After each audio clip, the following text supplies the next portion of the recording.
Eskerrik asko lehendakari Andrea, legebiltzarkide jaun Andreok egunon, sailburuok egunon, Urkullu jauna egunon. Lehendakariak argibideak emango ditu gaur, berandu eta behartuta bada ere Zaldibarko Itzaga zabortegiaren inguruan. Espero duguna da gardentasun osoa eta egia osoa esatea. Krisi egoera batek ekarri gaitu ona, tragedia humano alde batetik, Alberto Sololuze eta Joaquin Beltran langileak milaka zabor tonaren azpian desagertuta daude oraindik, 12 egun lurperatuta dagoeneko, eta haien senidek eta haien lankideek angustiaz bizi dute egoera hau. Beraz, lehenik eta behin elkartasuna erakutsi nahi nieke guztiei. Osasun krisi bat ere bai, 51.000 pertsona daude oraindik alerta egoeran Zaldibarren, Eibarren, Ermuan, Mallabin, Elgetan, etxeko leihoak itxita, umeak luzaroan kalean jolas egin ezinik, ezarrietan azgurak, batzuk maskarilak erabiliz, beste hainbeste kezkatuta, jendeari zentzu komuna eskatu zaio, eta gero Elorrion, Elgoibarren, Durangon, Abadiñon, Berrizen, Markinan, Bergaran, Zarbaurtegitik gertu dauden herri guztietan ere zer arnasten ari ote diren eta zer eragin izan dezaken krisi honek euren osasunean galdetzen dute herritarrek. Eta begibistakoa da desastre ekologiko bat ere badela. Aire liberean egunetan piztuta dagoen edo egon den, informazio batzuk eta entzun ditut gaur goizean agian sua itzalitatzegola horrela, espero dut, baina edozein kasutan egun askotan piztuta egon den erraustegi bat, ez tximini, ez filtro, aire kutsatua, seguruenik ura ere bai, kontsumorako erabili ahal izango ez diren barruti, belardiak, zaborren, eta zabortegien arazoa krudelki mai gainean jartzen duen krisi bat. Eta hori gutxi balitz, sinesgarritasun krisi bat ere bai, Urkullu jauna. Eusko Jaurlaritzari eta oro har administrazioei dagokien sinesgarritasun krisia. Ez behar handi bat gertatu ondoren, ulertzekoa da lehen unetan zaila izatea gauzak behar bezala antolatzea eta kudeatzea. Eta ez harritzekoa une batzuetan koordinazioa egiteko zailtasunak eta arazoak izatea. Hori denok ulertzen dugu. Baina askoz ere zailagoa da ulertzea, Luizia gertatu eta 4 egunera, Eusko Jaurlaritza osorik ikustea agerraldi batean eta hitz bakar bat ez esatea Zaldibarren gertatutakoaz, harik eta kazetariek galdetu arte, eta orduan ez oso gogo honez erantzutea familiakoei elkartasun mezu xume bat ere publikoki helarazi gabe. Ez da ulergarria ez da ere ingurugiru sailburuak eta segurtasun sailburuak 4 egun oso behar izan nahi jendaurrean agertzeko 2 langile zaborpean lurperatuta edukitzeaz gain zabortegian sute handi bat piztuta zegoenean eta milaka herritar galdezka ea zer ari ote zen erretzen bertan eta zer arnasten ari ote ziren. Ulergarria ez da bezala Osasun sailburua gaur ikusi dugula lehenengo aldiz, eta bitartean entzun dugu pixka bat denetarik, baita erreferentziak Ukrainako presidenteari. Beraz, iruditzen zaigu oso beharrezkoa zela zu gaur hemen egotea, Murga Andrea.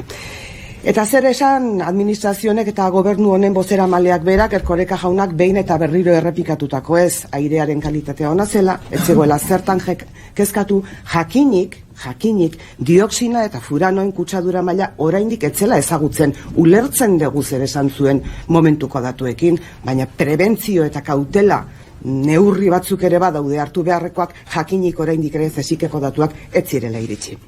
Estamos ante una grave tragedia humana con 2 trabajadores que llevan 12 días sepultados bajo toneladas de basura, una crisis sanitaria con decenas de miles de personas respirando aire contaminado y una grave crisis medioambiental que afecta no solo a la calidad del aire de las aguas, sino que tendrá efectos sobre la economía, sobre la ganadería y la agricultura. Y a ello se suma la crisis de credibilidad que ha generado este gobierno, que ha abandonado toda precaución, ha lanzado mensajes que la realidad se ha encargado de desmentir y ha generado una enorme desconfianza. Si hace 2 días nos decían que no pasaba nada y ahora nos dicen que no abramos las ventanas, ¿por qué les vamos a creer la próxima vez? Se preguntan miles y miles de ciudadanos y ciudadanas. En definitiva, el gobierno ha demostrado no estar a la altura de lo que merece la gente de este país. Hemos observado falta de empatía, descoordinación, descontrol y falta de transparencia. Ehunka galdera daude erantzuteko, milaka herritar daude informazioa eskatzen, manifestatzen, auzi ilun honen inguruan. Eta horixe da Euskal Herria Bilduren helburua agerraldi hau eskatzerakoan erantzunak eta argitasuna, gardentasuna, transparentzia, Urkullu jauna. Eta honretarako eta argia behar duten hainbat gai erantzuten hasteko galdera batzuk egingo dizkizut abia puntu honetan. Lehenik eta behin, eta badakit oso gai delikatua dela, baina jakin nahi genuke zer egiten ari den eta batez ere ze prebizio duen Jaurlaritzak desagertutako 2 langileen gorpuak aurkitzeko, ze lan egiten ari den, nola eta zeren arabera egiten ari den lan hori une honetan. Krisi sanitarioari dagokionez, herritarrei lehen egunetan esan zitzaien ez zegoela arriskurik, baina gero CSIC-en datuak gezurtatu egin zuen hori. Hala ere, gobernu honek esan du, dioxina maila horrek ez duela kalterik eragiten epe laburrean eta epe luzera, igande honetan bertan esandakoa da. Jakin nahi duke zertan oinarritzen den hori, esateko halako segurtasunez. Dioxina maila normala baina 50 aldiz handiagoa dela esan duzue. 50 aldiz handiagoa. Horrek zen nahi du 100.000 handiagoa. Orduan, jakin ditugu zeintzuk diran datu zehatzak. Nazioarteko erakundeek eskala ezberdinak dauzkate onargarria zer den eta zer ez den zehazteko. Gobernuak zergatik ez dituen baten datu zehatzak eta esaten dugu 50 aldiz handiagoa dela. Datu zehatzen zain gaude honen inguruan ere. Beste kontu bat honen inguruan garrantzitsua dena, ze dioxina antzeman dira, ez dira denak berdinak, ez dute denek arrisku bera, eta hori zuek nik baino beto dakizue. Eta hori ez dakigu herritarrok. Honek beste galdera batera eramaten gaitu. Sabemos que se está quemando en Zaldívar. ¿Podría haber depositados allí compuestos PCB que son compuestos altamente peligrosos, uno de los mayores contaminantes ambientales según las Naciones Unidas y que pasan al cuerpo humano por inhalación? Insto, de verdad, insisto, quiero decir, que el gobierno aclare si hay o no hay riesgo para la población.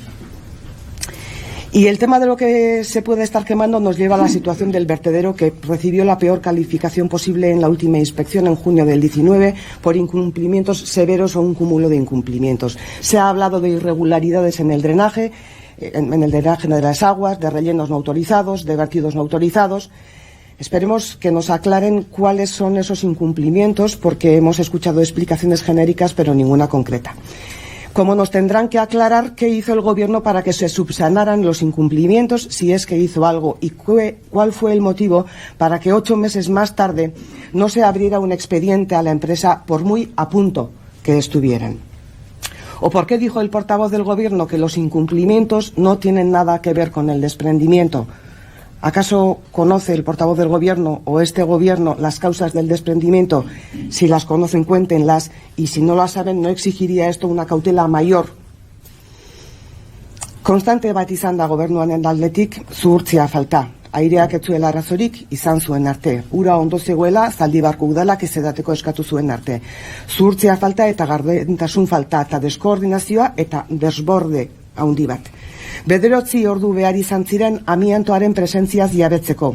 Osalaneko teknikariak konturatu ziren arte.